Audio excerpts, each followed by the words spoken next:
Friends, শক্তিমন্ত চ্যানেলের পক্ষ থেকে তোমাদের সকলকে স্বাগত জানাই। তোমরা প্রত্যেকে ভালো থাকবে, আনন্দিত থাকবে। আমার চ্যানেলটিকে এগিয়ে নেওয়ার ক্ষেত্রে তোমরা হচ্ছে শক্তি প্রেরণার উৎস। প্রত্যেকটা সনাতন হিন্দু পরিবারে দেবী সরস্বতীর আরাধনা হয়ে থাকে। দেবী সরস্বতী বিদ্যাদায়িনী, তিনি জ্ঞান শক্তির প্রকাশক, প্রেরণা।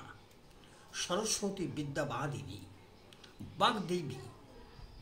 দেবীর হাতে রয়েছে পুস্তক এবং বীণা। এই পুস্তক হচ্ছে বেদ, অর্থাৎ অপৌরুষীয় শব্দ ব্রহ্ম। এটাই হচ্ছে পুস্তক আকারে বেদ। আর বীণা হচ্ছে সুরচ্ছন্দের প্রতীক, নাদ ব্রহ্ম। শুদ্ধ সত্যগুণের প্রতিমূর্তি হচ্ছে সরস্বতী, তাই তিনি সর্বশুক্লা। শ্বেতবর্ণ হচ্ছে সবসময় প্রকাশাত্মক। সরস্বতী শুভ্র জ্ঞান প্রকাশ স্বরূপা।